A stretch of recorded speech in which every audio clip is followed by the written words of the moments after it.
welcome back, ladies and gentlemen, to Wormholes, where we, normally Star Trek nerds, become nerds of a greater realm, of a more expansive realm, of a realm where our viewers say, oh yeah, I kind of sort of remember that. Because I like looking for weird, obscure things, and you can't get much more weird or obscure than Quark. And no, I'm not talking about that scamp, that big-eared fella on Deep Space Nine. I'm talking about the series Quark. I would almost even call it a science fiction sitcom from 1977 about it's about a garbage truck, and it stars Richard Benjamin. It is definitely a product of its age. In some cases, it has not aged very well. In others, it has aged very well. But we're going to be talking about it today, whether you like it or not. And I have a feeling you will probably like it. But before we get there, let's discuss where we landed.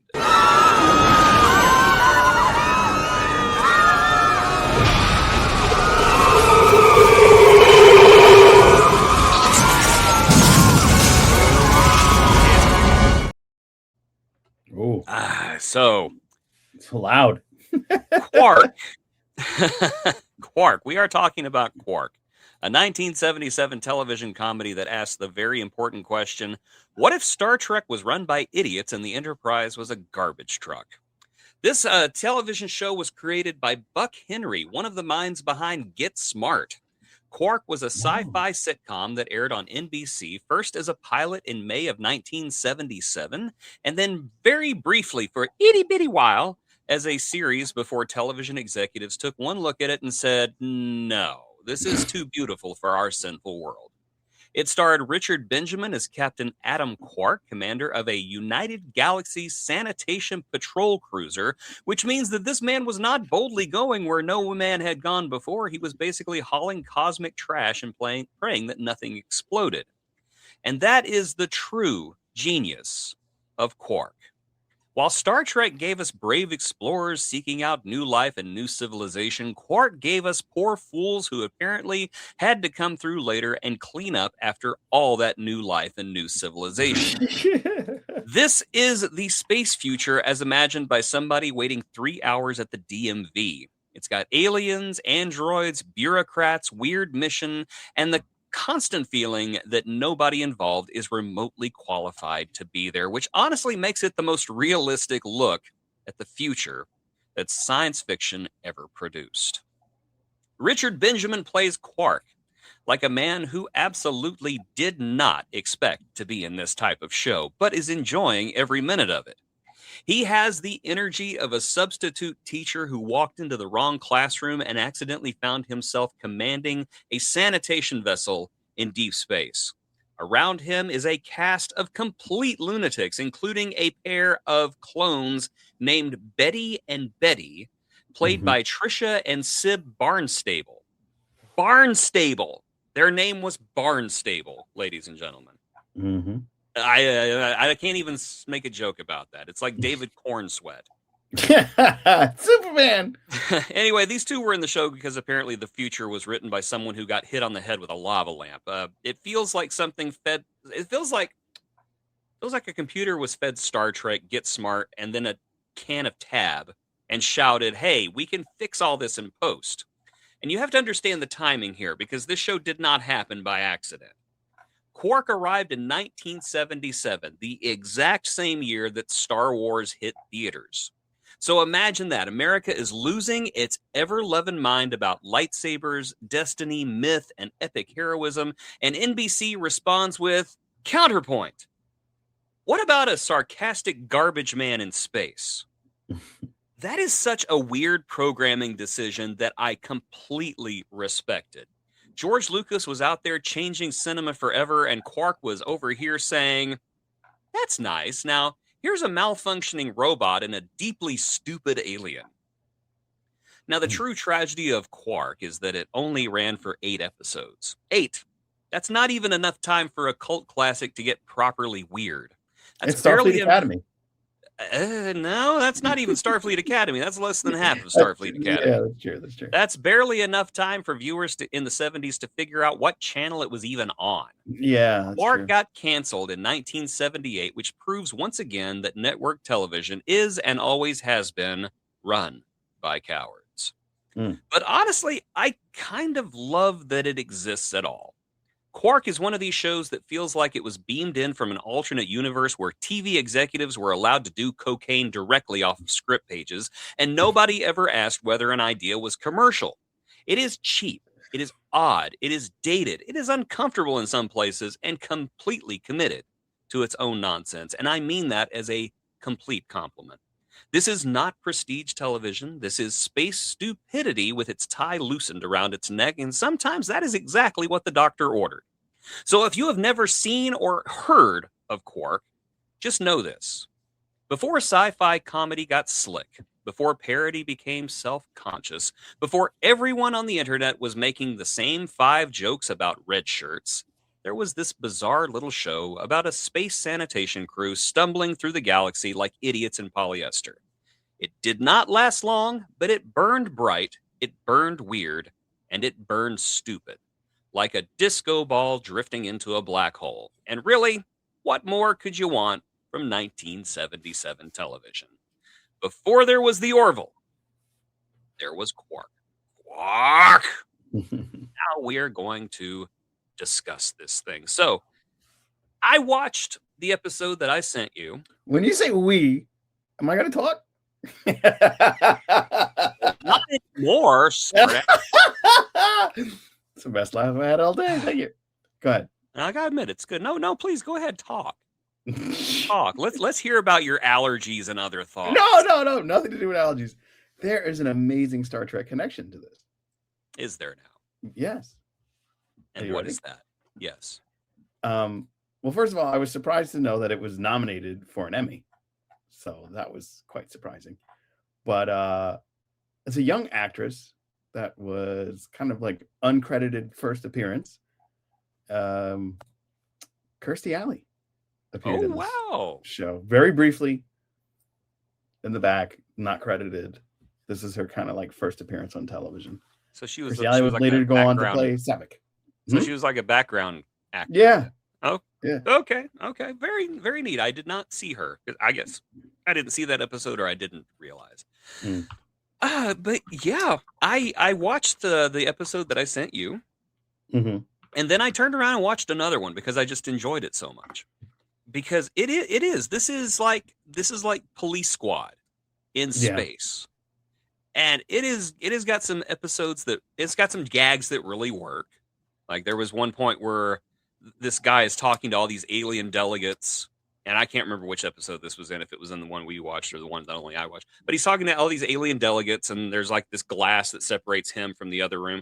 And he's talking about what their mission is and how glad they are. And while he's doing this, you see the people in the other room, like a red alert starts going off, and they all start like running back and forth, and one of them panics, and he doesn't even notice what's going on while he's talking. And all the other aliens are just like trying to figure out what's going on.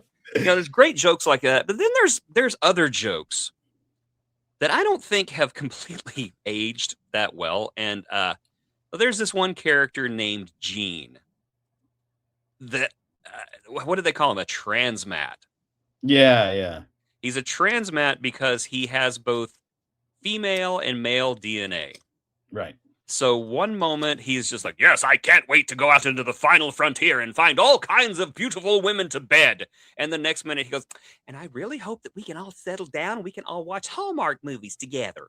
Yeah. So yeah, like one minute he's super masculine and the next minute he's not, which, I guess it's like funny on a 1970s level. But then there's another part of me that's like, wow, that would not really fly today.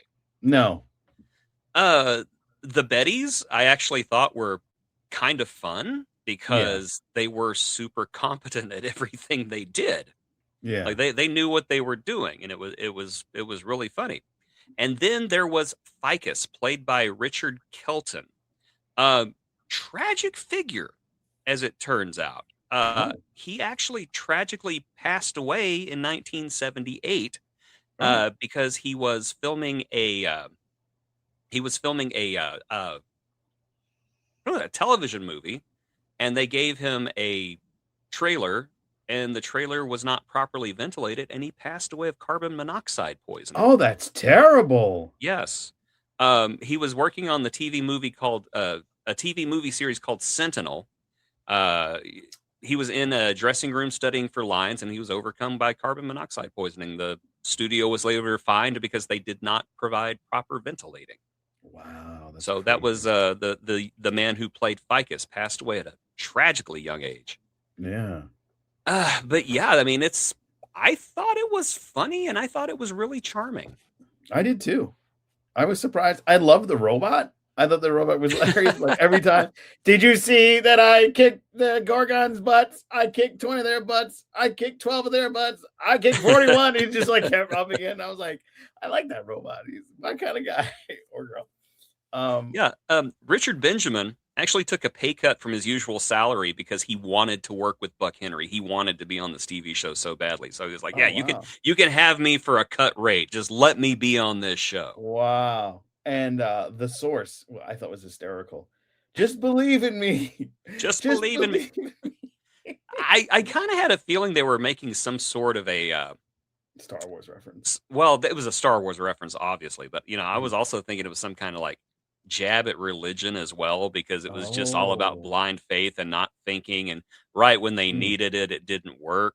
Yeah, yeah, And yeah. yeah, I don't know. I that was kind of my thought about the whole thing. But you know what? Let's talk about what did we just watch?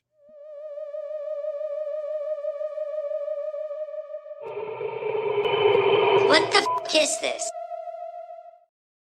Yeah. Okay, so it was a nominee, an Emmy nominee in 1978 for outstanding achievement in costume design.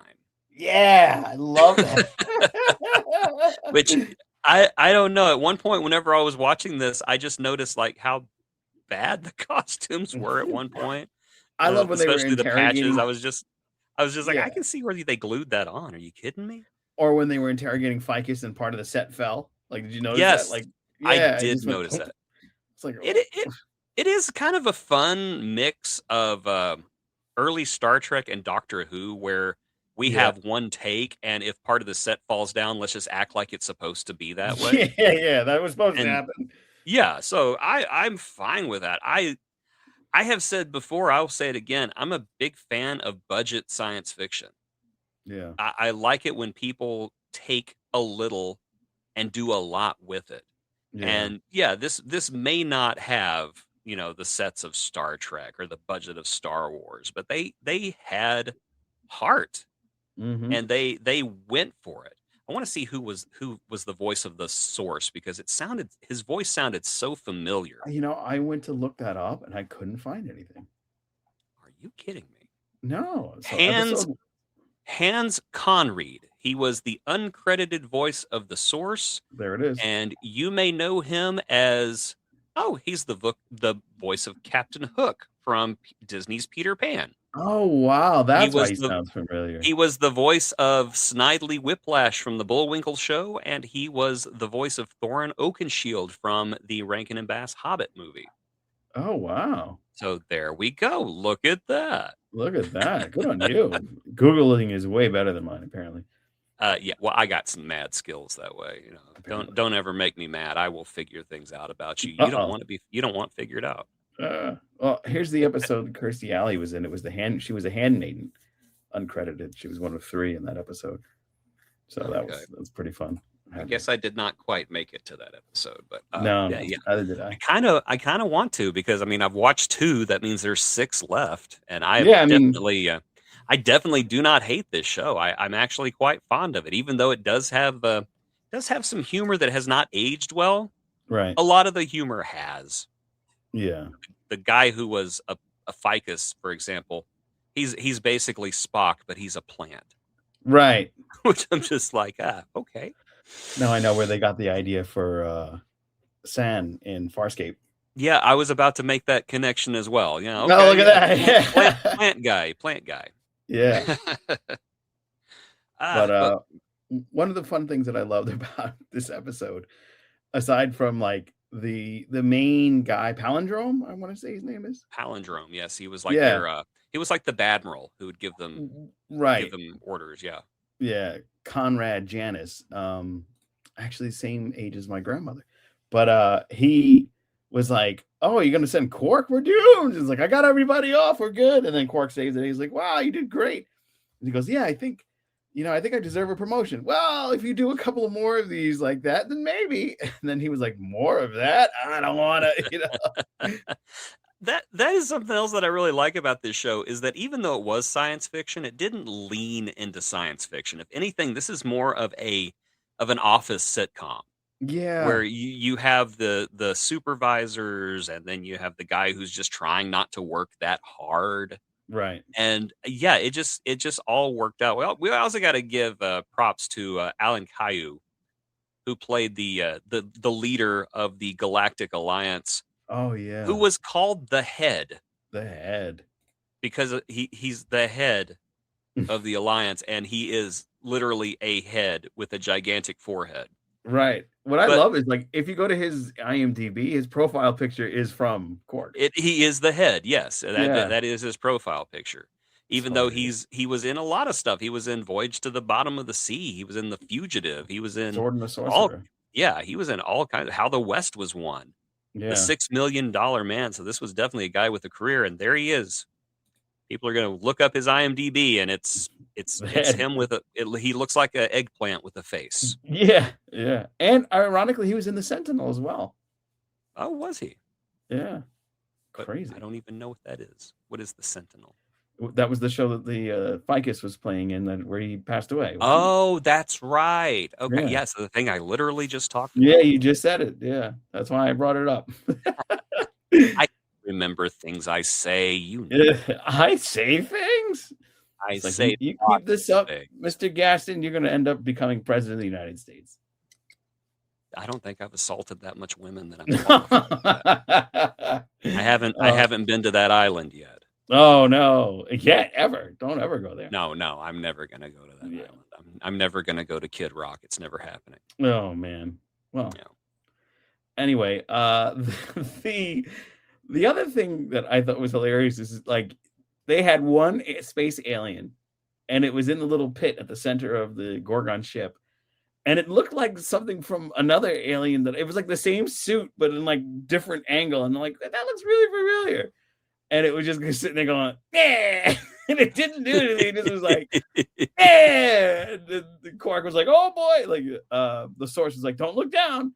It's like, oh no, I looked down. It's like, why I told you not to look down? And then the thing's just still going, yeah. It's like never does anything. Doesn't try to get out, doesn't try to morph, doesn't do anything. It's hilarious. The episode that I watched was the pilot episode, and in that episode, Quark has a pet, and it looks like this clear plastic worm with these two black eyes on it. And I swear all they did was take a plastic bag and fill it up with water and was like pulling it with a string. And it was just the funniest thing. But oh my gosh, I keep forgetting his name. Richard Benjamin like played the scene, not seriously, but he played it like with gravitas, like if this thing jumps on me, I'm going to be in trouble. So he's like, no, stay. Ah, he kept jumping at him. I don't know. I just love it whenever actors don't try to act like they're better than the material. And none of these actors did. They completely sold it. And I don't know. I kind of wish this would have lasted longer. Yeah, because me too. I feel like with a little bit of time, this could have become an absolute cult classic. But I just feel like a lot of people don't know about it. And so, here I am. My surreptitious side story is that I'm just trying to get more people to look at it because it's free on YouTube right now. All 8 episodes are on YouTube, and it's charming. At least the 2 I watched. We may go to the next one, and it may be something super problematic where you go, oh, I'm not watching this no more. But let's go to the planet, get all the darkies. No! Oh, no. Oh, Yeah. no. Oh, no. No. It's nothing like that yet. No. But come on. It's Palindrome. There's a Yeah, guy named Palindrome. exactly. His name is Palindrome. That's fantastic. One thing I want to do is give a nod to the nod that they had for the Lost in Space robot. It was like, hey, you still got that fish tank? I am Osimo. Come with me. Tell me your secrets. Yeah. Awesome. I am Osimo. And then like inadvertently like beat up one of the Gorgons. It like just hit him in the head as it bent down. And I was like, this comedy is kind of on point, man. It was very well timed and everything. I really enjoyed the show, like you wouldn't believe. I kind of feel like Quark limped so that the Orville and Lower Decks could run and skip. Yeah. And be silly, because I noticed so many parallels between Orville and Lower Decks and Quark. And Yeah. I have to think that at some point, Tawny Newsome or Seth MacFarlane came across this show and Seth took some probably inspiration did. from it. More than For likely. sure. I'm sure Tawny probably did as well. And who Maybe else? she's kind of quirky herself. I could see that. Yeah, I could see that most definitely. But Somewhere here, I have her autograph on the Lower Decks poster. Her and Gabriella Ruiz. That's awesome. Gabrielle Ruiz. Yeah. Who we interviewed. You should go check that out if you haven't. Here it comes. I knew it was coming. Yeah, I just did one. And then speaking of interview, make sure you go check out the wonderful Bonnie Goron. That's still the wrong Bonnie picture. Unbelievable. But the Bonnie Gordon interview that we did, it was so much fun. She's so cool. Definitely check that out. Well, I mean, what else is there to say about this? It's a short run. It's an enjoyable run, but it's a short run. Mm-hmm.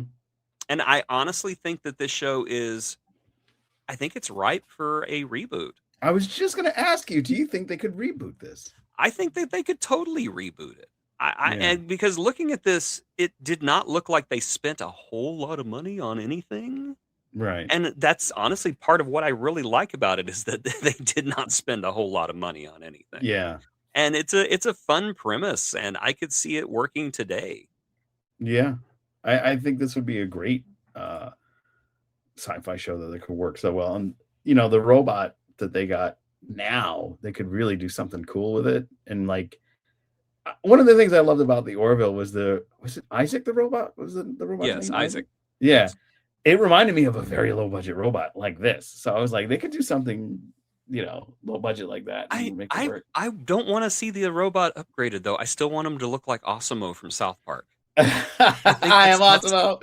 I am Osimo. I just think that was just part of it, was that it was literally cardboard sets and guys wearing boxes and taking it seriously. Yeah. And that is such a charm of this TV show. Yeah. Yeah, I don't want them to lose that plucky, low budget charm. I want to see cardboard sets that fall over. I want to see stickers falling off of the buttons as they press them. Richard Benjamin is still alive. He is still alive, and he's still. I mean, I saw a picture of him, and he's in his 80s now, and he looks almost virtually identical to the way he did in this TV show. Yeah, just his hair is a little bit more gray. Yeah, it's it happens to the best. Yeah, yeah. I'm more gray than black on them. Yeah. My hair is graying out. It's crazy. Let's see. Patricia Barnstable. It does not say if she is still with us. She was born in 1951, so chances are she probably is. Same thing for Sib. Let's see if there's anything written about her. Twins? No, they're still alive. They are. Are they? Okay, cool. I'm glad. No, they are still with us. I think that it says they were the Doublemint twins. Oh wow. Yep, they were some of the Doublemint twins. That's fun. So, hey. And like I said, they were my favorite characters, not just because they were absolutely gorgeous, but because they were the most competent people on the show at one point. Yeah. We're on hold. Well, just get everybody to wait online while we're on hold. Okay. Well, I have to tie my shoe because they're wearing these like tiny little shorts. Yeah. And one of our patrons, Ames, she was like, God, those shorts are so tiny. And I was like, well, it's the 70s. And she goes, well, maybe they should have had a little bit more booty to fill them in. Don't criticize their booty. They're fine. And as far as I can tell, it seems that the gentleman who played Gene, Tim Thomerson, is also still with us. Oh, so they can do a reunion for sure. They could. There's all kinds of cameos that could be made. I know that Conrad Janis and Alan Caillou, Palindrome in the Head, have passed away. And of course, as we said, Richard Kelton unfortunately left this world not long after this series wrapped. Yeah. So yeah, I mean it's possible. I would see this one as the one that got away and the one that we could totally redo if we wanted to. Like we're doing, like let it soar like an eagle. Exactly. Or would you change? Would I do what? I was gonna say like a garbage scow, but whatever. Oh. Would you change any of the look of anybody, or would you try to keep the same aesthetic? I would probably do something different with Jean. Because like I said, in nowadays that what they were doing back then could be seen as problematic and really not that funny, but I would keep them as a neutral character, like a gender neutral character instead. Interesting. And draw humor from that. Interesting. Yeah, keep Ficus the same, except maybe, make him a little green, have his hair be replaced by leaves or something. Or like a chia pet. Maybe it'll just like a chia pet. Yeah, keep the clones. I would keep the clones the way they are, except every now and again, I'd strongly hint that there were 3 of them and not 2, and just nobody's noticed. That'd be great. And of course the captain, let's just get Richard Benjamin to come back. Yeah, that would be fun. You could honestly set this in the Star Trek universe and nothing would change. Yeah. And this fits in Star Wars or Star Trek. Yeah. I think that's part of its appeal, is that it is universal. It's just basically, it's kind of like the Firefly appeal, that this is a ship that could be in Star Wars or Star Trek, but this is the ship that, the Enterprise or the Millennium Falcon would just fly by and never look twice at. Yeah. Very true. Very true. So, yeah. Or the Millennium Falcon would land on so it could hide away from the Empire. And then it's like, peace out get later off on, of us. Will you get off? Yeah, you could go basically like a less profane version of Tripping the Rift, where every week you just make fun of something different. This week we're going to be making fun of Star Trek. Next week we're going to be making fun of Star Wars. Next week let's make fun of Avatar. Now we're going to make fun of the Farscape. Avengers. Yeah, Farscape. I just think it would be fun, and it would be. As I said, it didn't look like a show that was that expensive to produce. I do think that the episodes that went an hour were a little too long. Yeah. So keep it 30 minutes. Yeah, shorten it. Yeah. There was a lot of exposition when he's walking on that tightrope and that little monster just going, yeah. It was just like, you could have wrapped that up. Yeah. I just want to know the guy who played that guy, he's just hanging out in the water. Yeah. It's like, they're paying me for this? But that was part of what made it work, was just the whole meh. Yeah. Now, did you find David Jones in this one? Because I didn't see him. I'm sure he was there somewhere. Yeah, he was there, totally. Yeah, that's going to be our new thing. Where was David Jones? I should ask Jace to make a little thing. Where in the world is David Jones? No, I tell you what, I told this to David the other day, and I guess he thought I was kidding, but I'm not kidding one bit. I cannot sit down to watch TV these days, where I'm just watching something and then I go, is that David? Yeah. I was watching Welcome to Derry. That's David. Oh my God. Yeah. I was watching Welcome to Derry again. I was like, oh, it's David. And then I was watching Reacher and I went, it's David. And then what do you call it? The one with Captain Burnham, Discovery? No. She has a new show. It's like a cop show. The Rookie? No. I kind of know it. I don't really watch a whole lot of network TV anymore, to be honest, because I've turned into a streaming snob. Wow. He's Googling it right now. I am. Google it. Come on, Google it. I want to know. I'm doing all the Googles. Come on, you just need to Google that thing. Yeah, if I'm just gonna just slow down. I'm just gonna move my mouse this way. Then I'm gonna finger my keyboard this way, and we're just gonna see if I can't get the right information out of this here computer. Boston Blue. That was what I was gonna say. Yeah, he's in that too. I was like, hey, it's David.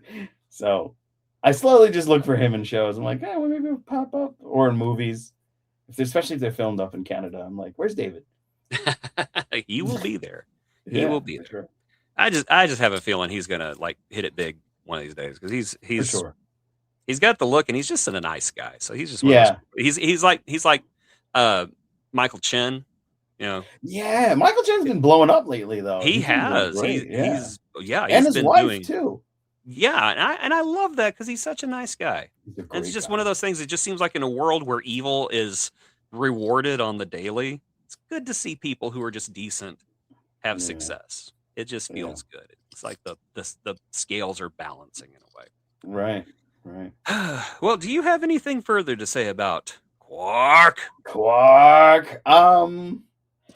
I think people should go and take a minute and just try to. I'll put the link in the show notes. So Yeah. you can watch the Go first ahead. episode and have fun with us. Yeah, and there, as I said, there are entire playlists that have every single episode on there, and they're for free on YouTube. So Yeah. I definitely encourage you to check out Quark. Exactly. Now, I will fill in everybody for next week. We are going to be under the rain because we have a few episodes from our Patreon. Holly Mack 79. She has chosen her wormholes for April, and she decided I'm going to choose several episodes. She does not have an accent like that, though. I don't know why I did that. She's very American. There's no type of accent. And I want to welcome our 4 new patrons. Please consider becoming a paid subscriber. And of course, the big news was we now have paid memberships on the YouTube channel. So please consider doing that. If you do the agonizer level, you can get a episode on the Wheel of Agony. Okay, so Holly Mack, she says, wormhole recommendation. I would like you guys to consider watching some of the Buffy the Vampire Slayer. Which one? She has chosen Zeppo, season 3, episode 13. Oh, The Replacement. it's a Nicholas Brendan episode. Is that the guy who just recently passed away? Yeah, so Nicholas Brendan, who passed away. It's one of his episodes, and I will say it's one of the best episodes of Buffy too. Wow. So we're going to be watching a couple of them. We're going to watch The Replacement, season 5, episode 3. They showcase Xander and the late Nicholas Brennan, ironically, yes. Okay. These are my favorite episodes focusing on him. I don't have my glasses. I should be wearing those, but my back hurts. And it's allergy season. No kidding. They're her favorite episode. Back up. You're not wearing your glasses because your back hurts? Yeah. Yeah, I dropped them. Never mind. I don't have you dropped them and they're still on the floor. Got it. Okay. Yeah. They belong to Teddy now. Continue with Holly Mack's message, please. Yes. She may have another one down the line because she would like to focus on her other favorite character, Spike. Spiky. So we're going to do 2 back-to-back for our dear patron, Holly Mack, our first and our stayed patron. We honor you, Holly Mack. I would be happy to revisit the Buffy the Vampire Slayer universe because I absolutely adore it. There we go. So that's what's up for next week, for the next 2 weeks on the Captain's Quadrant. And then I suppose once we get some members, we'll have to return to the Agony booth. Oh, yeah, we do that, don't we? Yeah, we haven't done that in a while. No, we have not. We're going to be a bit rusty. So when we do that, we're going to make sure our good friend Ed, My Figure Universe, is in the chat so he can call us out when we goof. Absolutely. He can call you out when you goof. Oh, like you don't. No, I don't. Oh, yes, you do. It's going to be fun. It's going to be a lot of fun. All right. I heard that you have a book that people can buy. I do. And ladies and gentlemen, please visit my website, jasonroygaston.com, to get your copy of Starseeker Baptism by Fire by me, Jason Roy Gaston. If you like Star Trek, this is nothing like Star Trek, but if you like Star Wars, it's also not like Star Trek. But it's a book I'm very proud of, and I don't want to toot my own horn, but it is the best thing in literature nowadays. It is available only in digital form right now, but I've had a few people ask me, can I put it into a physical book? And I am working on it. Also, just to pick up something else that's going on between this channel and the next channel, our dear friend, VHS Jace, is between jobs at the moment. He is trying to make it 1 more month until the job starts. So please consider visiting his GoFundMe to get him through this month, because he is almost there. He sees the light at the end of the tunnel, but we always know that the tunnel gets darkest before you get out. So he just needs a little bit more help. And so if you guys would join us, Go over there, kick him a few bucks. The exchange rate's crazy. If you give him like $5, it turns into like $50 Australian or something. I don't know With exactly how that kangaroos, works. right? Yeah, they become dollary dues. Dollar But dues. he's a great guy. He makes all of these crazy overproduced transitions They're not that we use overproduced. on He this show. does They marvelous. are overproduced, but that's what I like about them. He's so good at this. He really is. So good. He's so But talented. he's an And he's available to extremely hire too.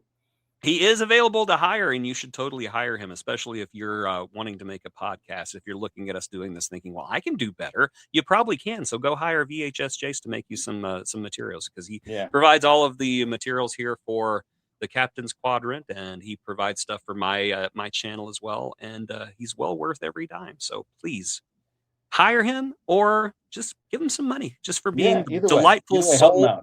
Give the delightful little angel who occasionally says the C word. Yeah, call me out on my stuff too. Yes. Joe, what the F are you doing with my designs, mate? I'm like, it's not the way it's supposed to go, you wanker. Yeah. You come down here, I'll pop you right in the face, I will. Also, he is behind. I still haven't uploaded one of these properly yet, but he's also behind To Be Seen's new look.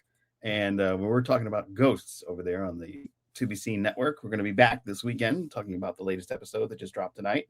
So go over there on Saturday and hang out with myself and B Money, aka Tired Trekker, as we talk some ghosts. And if you haven't caught up, please check out the final episode of Starfleet Academy. Jason, myself, and VHS Jace all got together and talked about that. And you know, you guys were so sad when it was over. Right? I genuinely was. I am, and unfortunately, it was canceled. So yeah, so I'm genuinely sad Starfleet Academy was canceled, because I think that it was really showing some promise there towards the end. And we got another season, so maybe maybe it'll continue that quality. And in 10 years, everybody who is complaining about it will be like, that show was really underrated. Yeah, it'll be like Enterprise all over again. Yeah, Enterprise, Voyager, Deep Space Nine. Well, we didn't talk about those shows. Oh, yeah. Yes, you did. Mm-hmm. You want me to go to Internet Archive and pull up Save Star Trek? No, you don't have to do that. You should just go to Tim Russ's, any of his social medias. He calls out everybody. Mm-hmm. Yep. He's like, you guys love Voyager so much, but you gave us such a hard time when we first started. Oh, yeah. It's the worst Star Trek series ever. The captain cries too much. She's too emotional. Wow, you guys are so original. You're recycling crap you were saying 30 years ago. I don't ever remember Janeway crying, though. That was their thing. She's too emotional. I don't remember. She's too emotional. Keep in mind, this is the same franchise that gave us I do not want to take the ship into there. Spock, I am Captain Kirk. I mean, we also got an ugly cry from Picard when he. Oh yeah. Well, it's fine when a man does it. Yeah. When a man does it, it's fine. But when a woman does it, it's like, she tries too much. Women bad. Yeah, it's weird. Yeah. People are weird. But we're having a great time on the Captain's Quadrant. We've got so much coming at you. We'll be having the Agony booth returning. And, of course, I will be at Trek Long Island number 4. Sans Jason, sadly. But you know how planes are getting wish crazy. I could be there, but Italy is calling my name. Yeah. Jason, come and eat the pizza pie. It's the time for you to have the taste of the selfie. Come over here. We got some gelato. We got some spaghetti. Come stomp on the Koopa. Save the Mushroom Kingdom. Woohoo! Woohoo! Wahoo! Wow! They're gonna kick my butt over in Italy. You know what's there he is. Get him. They're all gonna be literally just go stop. No, they'll have the little hammers. Get